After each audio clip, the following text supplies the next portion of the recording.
Fala galera, bem-vindos a mais um vídeo aqui do meu canal. E hoje nós vamos fazer o Luigi Responde número 7. Mas antes de começar a responder a vocês, eu queria deixar aqui um aviso, é que agora as perguntas serão feitas via Twitter. Então se você ainda não me segue, basta você ir na descrição aqui do vídeo, lá você vai encontrar o meu Twitter e vai poder me seguir para poder fazer as perguntas pro Luigi Responde. Para fazer pergunta é bem fácil, basta você pôr a hashtag Luigi Responde seguida da sua pergunta. Isso vai facilitar bastante e eu vou poder trazer mais conteúdo como este aqui para vocês. Então vamos à primeira pergunta. Luigi, qual a sua posição em relação à alta do dólar influenciar nos preços absurdos em cima das peças de hardware no país? A minha posição é a seguinte, cara. Eu acho que se o nosso país não fosse tão escroto assim em relação a impostos cobrados sobre produtos estrangeiros, talvez a gente não notasse tanto assim a alta do dólar como foi agora nesse começo do ano. Claro que a alta do dólar influencia sim no preço, mas os tributos em cima desses produtos são muito altos. Por que você não vende computadores montados? Cara, eu queria muito poder vender PCs montados aí para vocês, mas só que eu não tenho recursos suficientes para poder fazer isso. Mas quem sabe algum dia eu possa vender para vocês. Para o GTA V, vale a pena investir em VGAs com mais de 2 GB?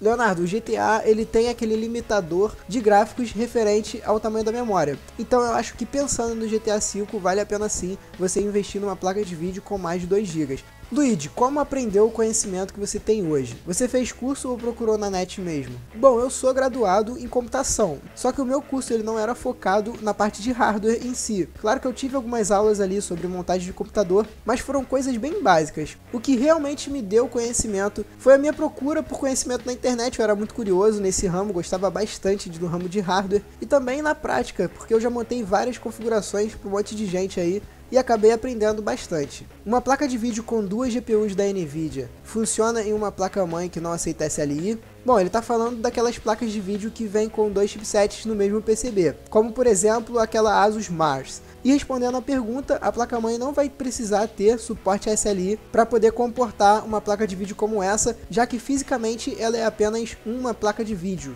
entre aspas. Então você só vai usar um slot PCI Express e é o que basta.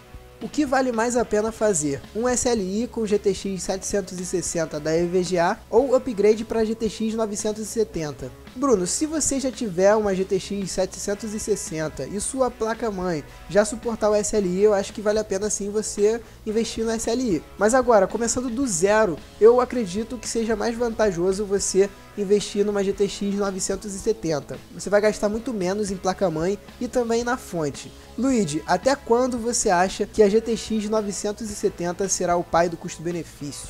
Realmente a GTX 970 teve um ótimo custo-benefício, mas para falar a verdade eu não considero ela uma placa custo-benefício em si, porque porra, é uma placa de R$ 1.500, nem todo mundo tem esse dinheiro aí para poder investir em uma placa de vídeo. Eu acho até que a GTX 750 Ti tem um melhor custo-benefício do que ela. Mas respondendo essa pergunta aí, eu acho muito difícil a AMD fazer uma placa de vídeo que vá bater o custo-benefício da GTX 970. Mas vamos torcer aí, né? É sempre bom ter aquela concorrência entre as marcas.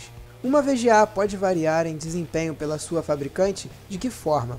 Dependendo da marca, pode variar sim. A placa de vídeo com o mesmo modelo, ela pode variar um pouquinho só de desempenho, porque alguns modelos vêm com overclock de fábrica, então você vai ter aquele pequeno ganho de desempenho. Mas em geral, esse ganho não é aquela coisa que vai fazer diferença. Eu acho muito mais válido você olhar a refrigeração em si da placa de vídeo. Qual o melhor processador custo-benefício da atualidade? Murilo, eu considero o i3 de 4ª geração. Para mim, é o processador com o melhor custo-benefício atualmente. Quais são as placas ultrapassadas, mas que ainda têm um bom desempenho? São muitas, depende do nível de experiência que você quer. De um nível mais fraco, nós temos a GTX 560, que é uma ótima placa de vídeo. E de níveis mais altos, a gente tem, por exemplo, a HD 7970, que é uma excelente placa de vídeo. Estou pensando a fazer o orçamento que você fez ano passado de R$ 2.000 com o FX 6300 e a R7 265. Ainda vale a pena? E eu não consigo achar a da Power Color. Vale a pena comprar por um preço um pouco maior? Gabriel, aquele orçamento está muito bem equilibrado. Eu acho que vale a pena sim ainda você investir nele. Existem outras marcas aí para R7 265, então você vai na que você achar melhor. E eu acho que se você atualmente conseguir essa mesma configuração por no máximo R$ 2.300 com a alta do dólar aí, ainda assim vale a pena. Notebooks gamer tem o mesmo desempenho em relação aos PCs? Não, o notebook ele nunca vai chegar ao mesmo nível de um PC desktop pelo fato do espaço, né? Você não vai ter uma dissipação de calor adequada, então você não consegue extrair todo o potencial de uma placa de vídeo, sendo que ela vai ter que ser de tamanho reduzido. Por exemplo, uma GTX 960M, ela nunca vai ter o mesmo desempenho de uma GTX 960 para computadores desktop. Qual o componente de hardware de um PC que faz mais diferença e dá mais desempenho, o processador ou a placa de vídeo? Olha, cara, os dois andam juntos, não adianta nada você ter uma placa de vídeo muito foda e ter um processador ruim, você vai ter um gargalo e não vai conseguir extrair todo o desempenho da sua placa de vídeo. E a mesma coisa acontece se você inverter aí os fatores. Mesmo assim, para não ficar em cima do muro, em jogos a placa de vídeo vai fazer muita diferença em relação ao processador. Por exemplo, se você tiver um i7 e uma GTX 960, você vai ter um desempenho menor do que se você tiver um i5 com uma GTX 970. Um SLI de Titan X com um processador 5960X dá gargalo? Meu irmão, esse processador custa R$3.000. Acredito que mesmo se fosse possível você colocar umas 10 Titan X em SLI, ainda assim você não teria gargalo.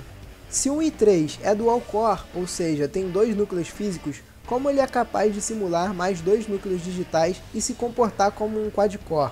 André, a minha dica aí para você descobrir sobre isso é você colocar aí no Google Hyperthreading e aí você vai ver lá o porquê do processador se comportar como um quad-core. Mas basicamente o processador ele se comporta de forma ociosa, ou seja, ele fica ali esperando o trabalho. E é exatamente nesse ponto aí que a Intel trabalhou e fez com que o processador entenda que essa parte que está ociosa ali, sem uso, simule um novo núcleo. É basicamente isso. Você acha que ainda vale a pena investir nos FX da AMD agora com a alta do dólar?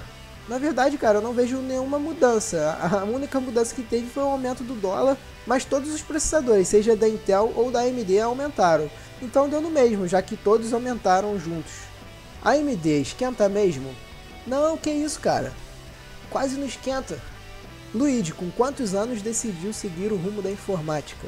Cara, tu me pegou nessa, cara. Eu não lembro muito bem qual foi o ano que eu decidi que eu ia trabalhar com informática. Mas eu acho que foi meio que unir o útil ao agradável. Na verdade, eu fiz o técnico em informática no ensino médio, e gostei e acabei ficando na área.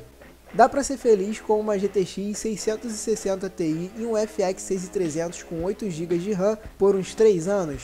Dá pra ser feliz não só esses 3 anos, mas toda a geração de Xbox One e PlayStation 4. Tem como substituir as USBs frontais de um gabinete? Cara, lembra de uma coisa, nada é impossível. Só que uma maneira mais fácil de fazer isso seria você comprar aquele driver de USB 3.0 que já tem aí no mercado. E é isso daí que você está vendo agora. Na verdade, você vai encaixar na sua placa-mãe ali no slot mini PCI. Então é isso, eu espero que vocês tenham gostado de mais um Luigi Responde. Se você quiser participar do vídeo, lembrando, é só você me seguir no Twitter e fazer sua pergunta por lá. Um abraço a todos, obrigado por tudo, o canal tá crescendo muito e rumo aos 20k, maluco.